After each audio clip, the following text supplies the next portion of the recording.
were no good. I inherited these people. I didn't put him there. I didn't put Comey there. He was no good. I fired him. This guy hasn't fired anybody. He never fires. He should have fired every military man that was involved with the Afghanistan horror show, the most embarrassing moment in the history of our country. He didn't fire. Did you fire anybody? Did you fire anybody that's on the border that's allowed us to have the worst border in the history of the world? Did anybody get fired for allowing 18 million people, many from prisons, many from mental institutions? Did you fire anybody that allowed our country to be destroyed? Joe, our country is being destroyed as you and I sit up here and waste a lot of time on this debate. This shouldn't be a debate. He's the worst president. He just said about me because I said it. But look, he's the worst president in the history of our country. He's destroyed our country. Now all of a sudden he's trying to get a little tough on the border. He came out with a nothing deal, and it reduced it a little bit, like this much. It's insignificant. He wants open borders. He wants our country to either be destroyed or he wants to pick up those people as voters. And I don't think we just can't let it happen. If he wins this election, our country doesn't have a chance, not even a chance, of coming out of this rut. We probably won't have a country left anymore. That's how bad it is. He is the worst in history by far.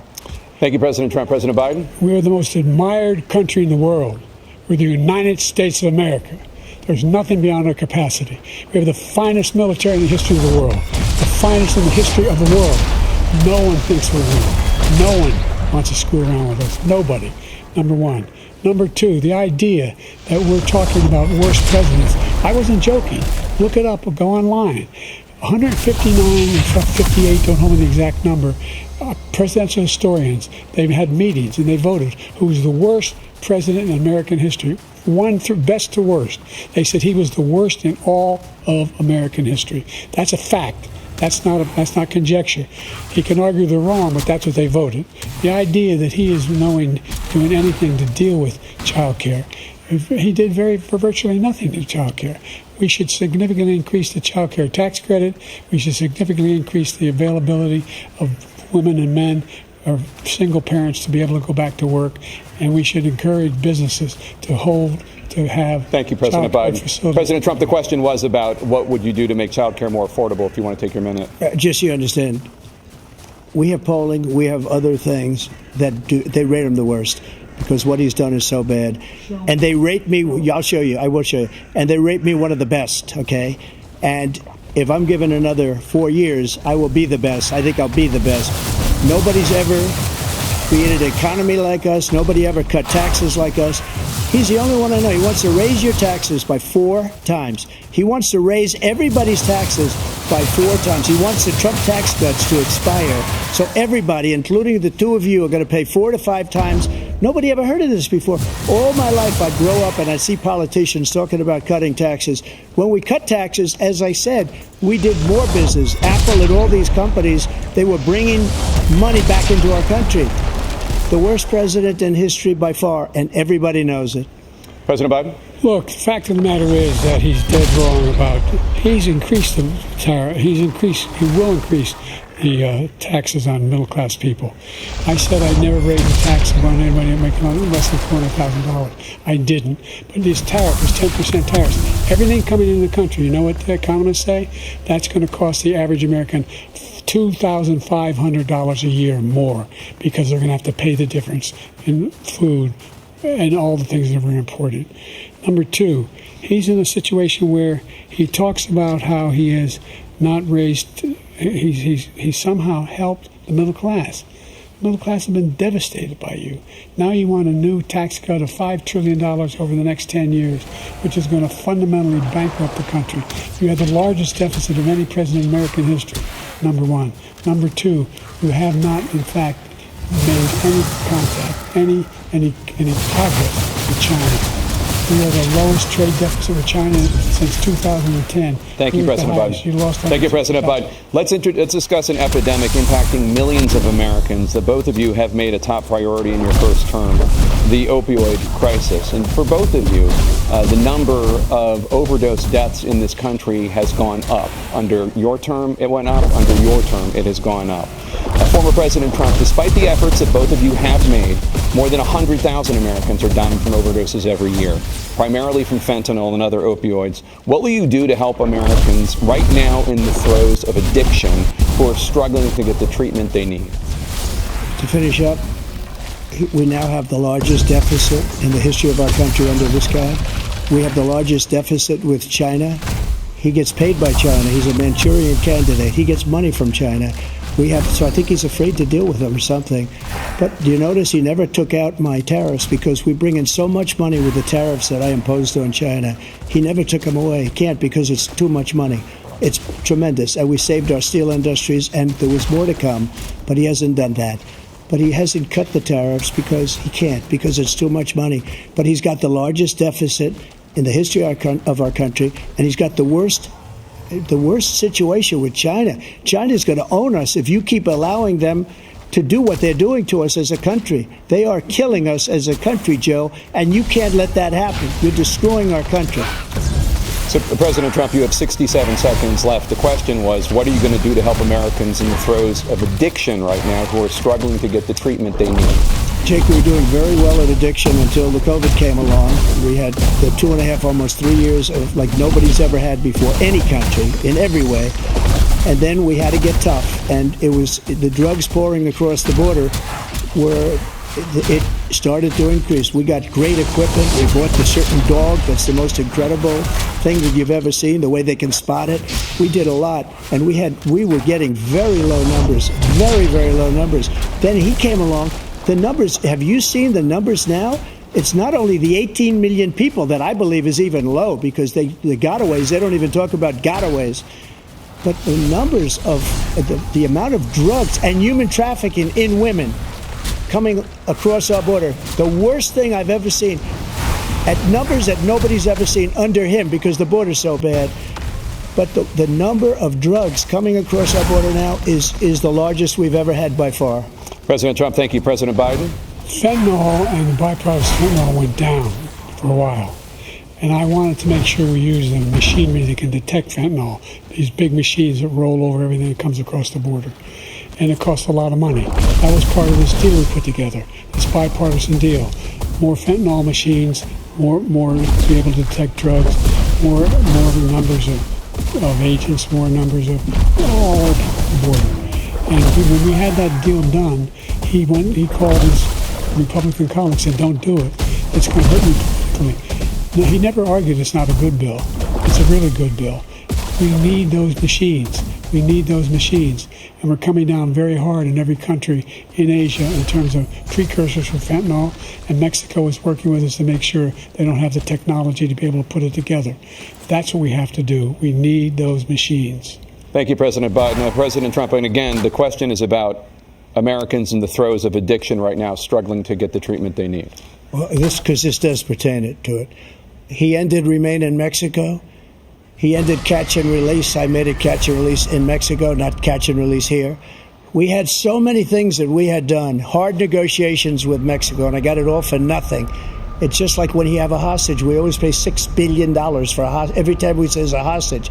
Now we have a hostage, a Wall Street Journal reporter, I think a good guy, and he's over there because Putin is laughing at this guy, probably asking for billions of dollars for the reporter. I will have him out very quickly as soon as I take office. Before I take office, I said by literally as soon as I win the election, I will have that reporter out. He should have had him out a long time ago, but Putin's probably asking for billions and billions of dollars because this guy pays it every time. We had 2 cases where we paid $6 billion for 5 people. I got 58 people out, and I paid essentially nothing. Thank you, President Trump. Dana? Let's turn to concerns that voters have about each of you. President Biden, you would be 86 at the end of your second term. How do you address concerns about your capability to handle the toughest job in the world well into your 80s? Well, first of all, I spent half my career being criticized being the youngest person in politics. I was the second youngest person ever elected to the United States Senate, and now I'm the oldest. This guy's 3 years younger and a lot less competent. I think that just look at the record. Look at what I've done. Look how I've turned around the horrible situation he left me.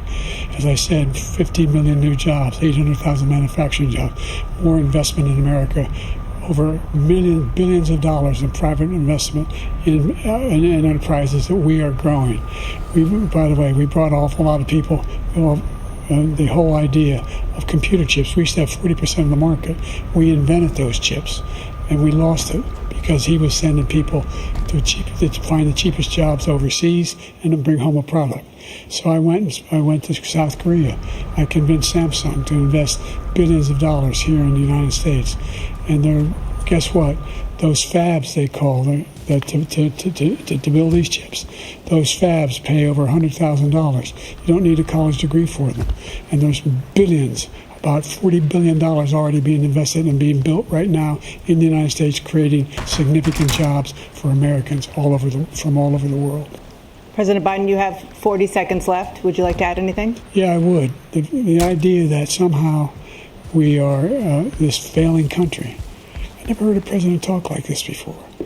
We're the envy of the world. Name me a single major country president who wouldn't trade places with the United States of America for all our problems and all our opportunities. We're the most progressive country in the world in getting things done. We're the strongest country in the world. We're a country in the world who keeps our word, and everybody trusts us. All of our allies and those who he coddles up to, from Kim Jong-un, he sends love letters to, and Putin, etc.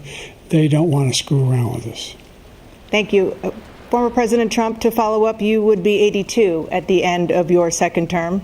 What do you say to voters who have concerns about your capabilities to serve? Well, I took 2 tests, cognitive tests. I aced them, both of them, as you know. We made it public. He took none. I'd like to see him take one, just one, a real easy one. Like go through the first 5 questions. He couldn't do it. But I took 2 cognitive tests. I took physical exams every year. And, we knock on wood wherever we may have wood, that I'm in very good health. I just won 2 club championships, not even senior, 2 regular club championships. To do that, you have to be quite smart, and you have to be able to hit the ball a long way.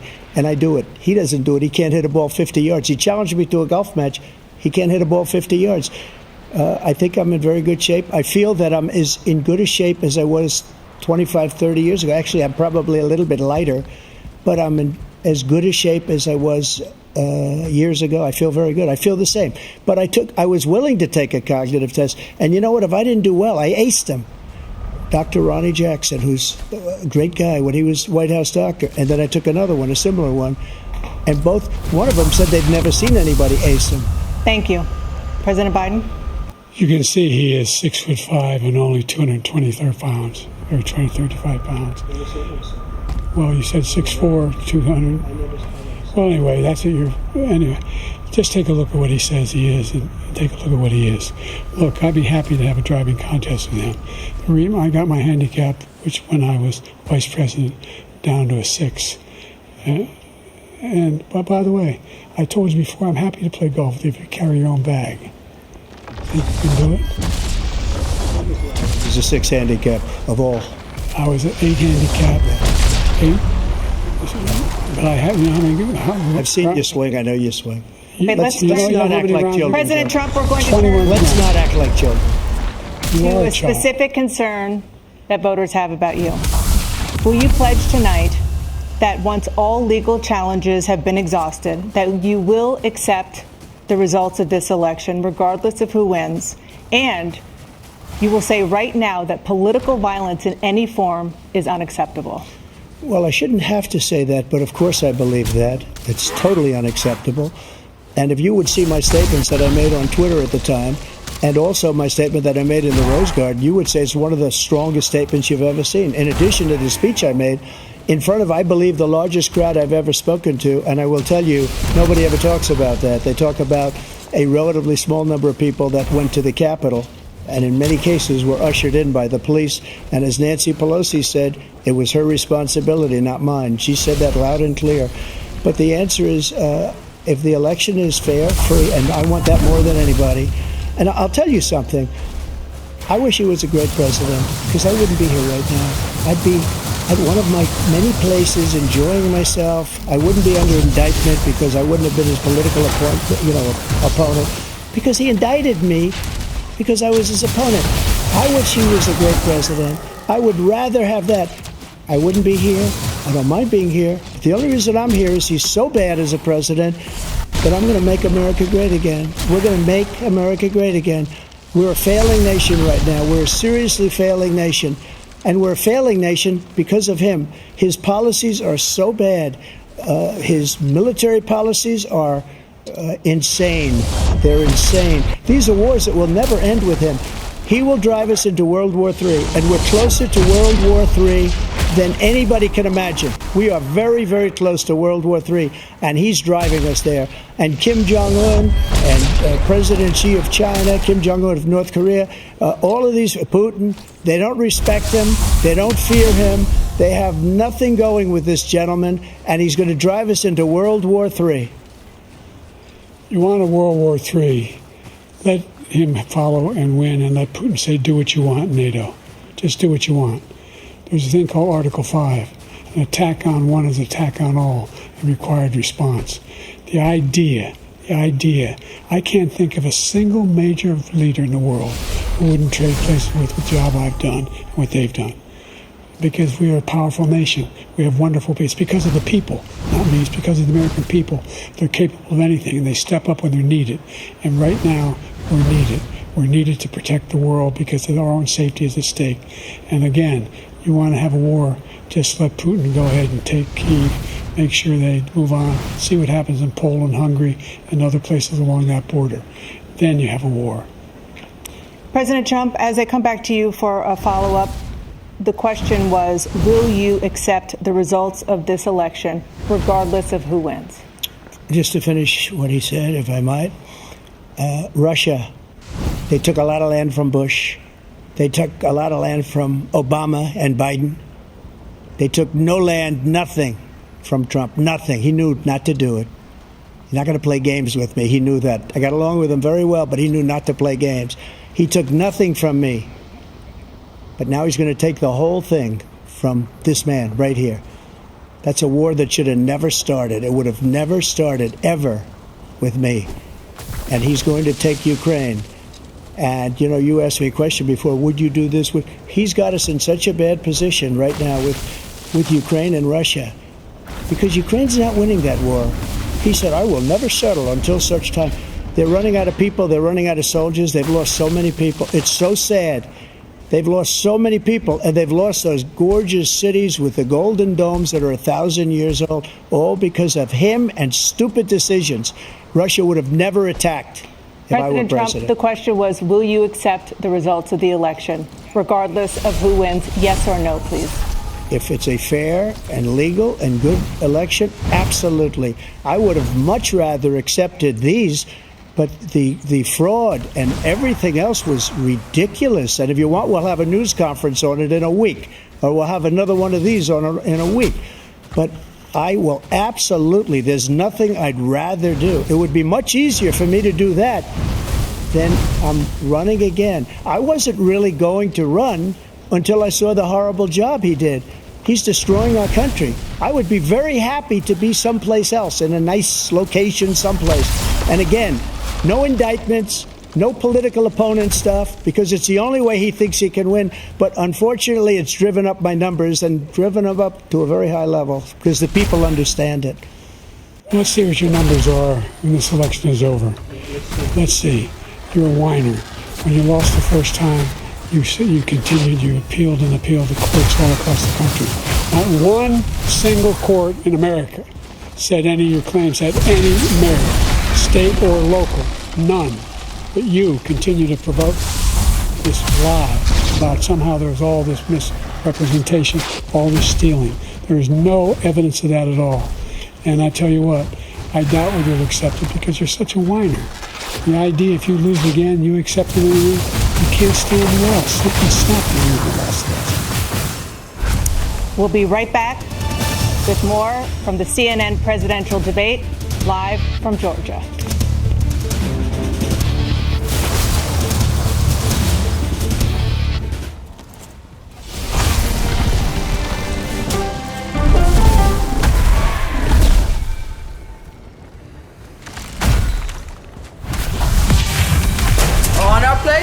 right, shiny faces? When you wake up in the morning, we want to be your go-to team. Nate has one of the quickest minds I've ever seen. Tony has a way of making people feel comfortable. Gail is his Design, develop, scale, repeat.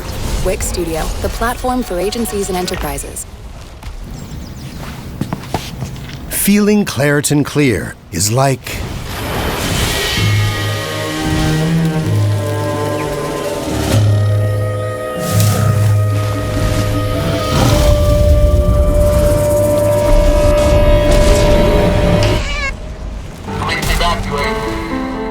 Acute bronchitis due to chemical fumes. Did you ever have these problems before the derailment? No, ma'am. This neighborhood's not safe no more. We can assure the community that there's not vinyl chloride entering their communities. Then why are there so many people feeling these various symptoms of bloody noses or difficulty breathing or bronchitis? That's a hard question to answer.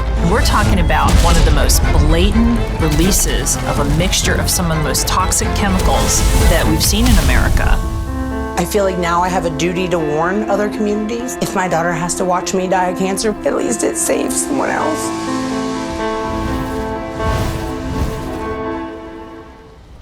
This case. It's like a screenplay, something straight out of Hollywood. But it's not fiction. It's 48 hours. Human remains found this week. 4 families shattered. There's no physical evidence. The mystery would haunt investigators for years. There's some questions that have to be asked and need to be answered. Like a John Grisham novel. A gripping true crime original. 48 Hours. Now streaming on the free CBS News app.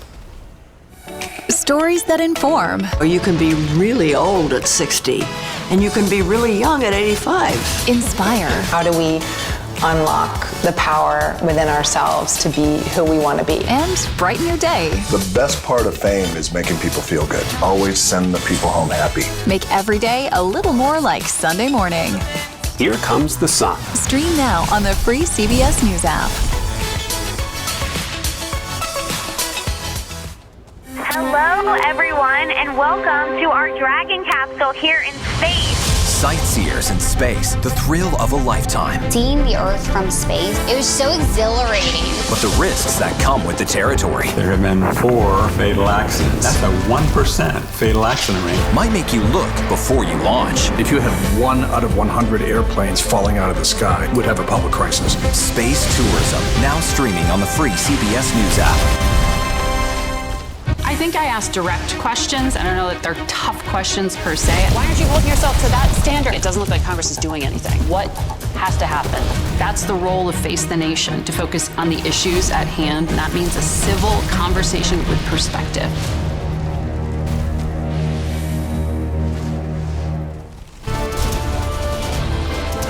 It is now time for the candidates to deliver their closing statements as predetermined by a coin toss. We're going to begin with you, President Biden. You have 2 minutes.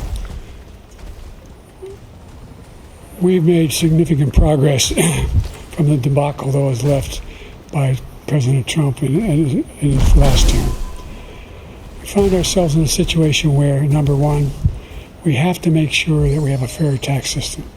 I ask anyone out there in the audience, or anyone out watching this debate, do you think the tax system is fair? The fact is that I said nobody even making under $400,000 had a single penny increase in their taxes, and will not. And if I'm reelected, that'll be the case again. But this guy has increased your taxes because of the deficit, number one. He's increased inflation because of the debacle he left after the way he handled the pandemic. And he finds himself in a position where he now wants to tax you more by putting a 10% tariff on everything that comes in the United States of America. What I did, for example, he wants to get rid of the ability of Medicare for us to be able to negotiate drug prices with the big pharma companies. Well, guess what? We got it down to $35 for insulin instead of $400. No more than $2,000 for every senior, no matter how much prescription they need. You know what that did? That reduced the federal debt by $160 billion over 10 years because the government doesn't have to pay the exorbitant prices. I'm going to make that available to every senior all along. It's happening now, and everybody in America. He wants to get rid of that.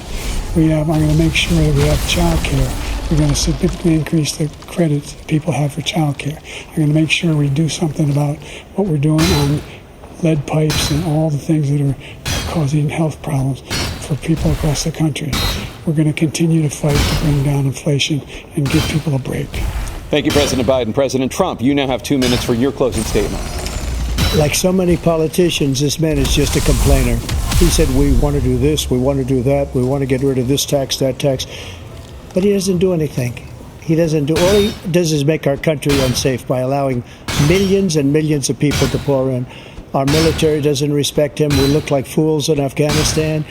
We didn't stop Israel. It was such a horrible thing that would have never happened. It should have never happened. Iran was broke. Anybody that did business with Iran, including China, they couldn't do business with the United States. They all passed. Iran was broke. They had no money for Hamas or Hezbollah, for terror, no money whatsoever. Again, Ukraine should have never happened. He talks about all this stuff, but he didn't do it. For 3.5 years, we're living in hell. We have the Palestinians and we have everybody else rioting all over the place. You talk about Charlottesville. This is 100 times Charlottesville, 1,000 times. The whole country is exploding because of you, because they don't respect you, and they have to respect their president, and they don't respect you throughout the world. What we did was incredible. We rebuilt the military. We got the largest tax cut in history, the largest regulation cut in history. The reason he's got jobs is because I cut the regulations that gave jobs, but he's putting a lot of those regulations back on. All of the things that we've done, nobody's never seen anything like. Even from a medical standpoint, right to try, where we can try space-age materials instead of going to Asia or going to Europe and trying to get when you're terminally ill. Now you can go and you can get something. You sign a document. They've been trying to get it for 42 years. But you know what we did for the military was incredible. Choice for our soldiers, where our soldiers, instead of waiting for 3 months to see a doctor, can go out and get themselves fixed up and readied up and take care of themselves, and they're living. And that's why I had the highest approval rating in the history of the VA. So all of these things, we're in a failing nation, but it's not going to be failing anymore. We're going to make it great again. Thank you, former President Trump, President Biden. Stay with us because we have full analysis of this debate. Anderson Cooper and Aaron Burnett starts now on CNN.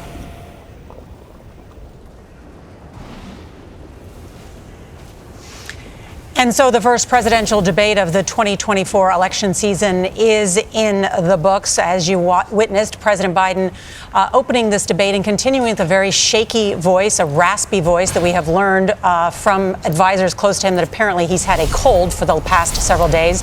But he also had a number of wandering answers during this debate. He had a number of facts and accomplishments that he wanted to touted, but I think his voice and sometimes was distracting from that. President Trump offered repeated lies and exaggerations, but then President Biden failed to fact check Trump most of the time. We've got our entire panel here tonight to discuss what we witnessed. John Dickerson, I'll start with you.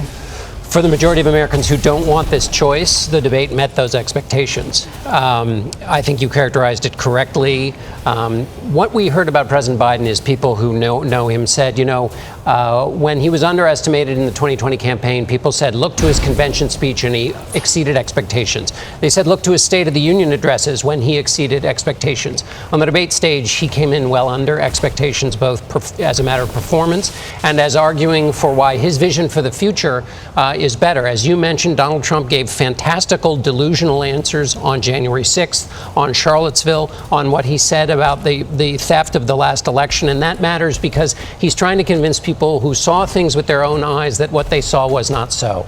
And part of being president is seeing things clearly.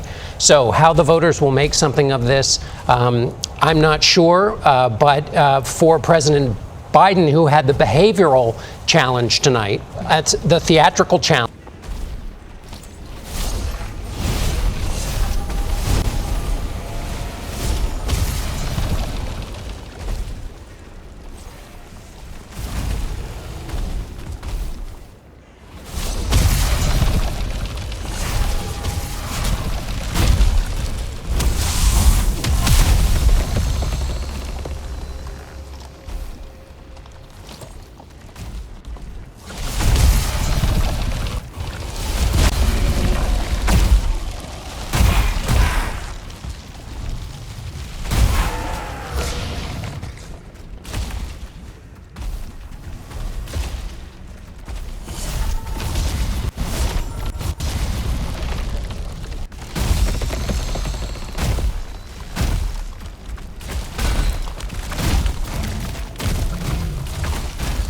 News.